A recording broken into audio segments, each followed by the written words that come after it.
I think for me, the biggest achievement has definitely been moving us from a really fragmented way of managing our data into a proper single source of truth structured PIM system.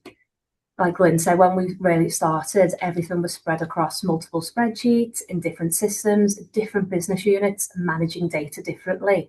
So really things as simple as what is the right version of the product data, it just wasn't clear at all. So for us getting that into one place, structured properly, governed, that's been a huge achievement for us as a business. And we can really start to see that in the numbers now.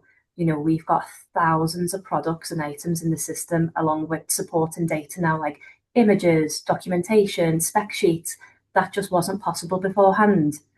So for me, it's not just the volume, it's what that volume has enabled us to do now. So we're really seeing improvements in consistency and quality because we've got things embedded like validation rules, standard structures, and real clear product ownership. So instead of constantly fixing issues as a team, we're starting to now prevent them, which is just a huge mindset shift for us as a team and the wider business too. I think I'd like to say one of the biggest benefits we can already see is the trust in our data. The team, the staff that actually starting to rely on it, whether that's for digital platforms like the website, reporting dashboards, or decision making like bids and tenders.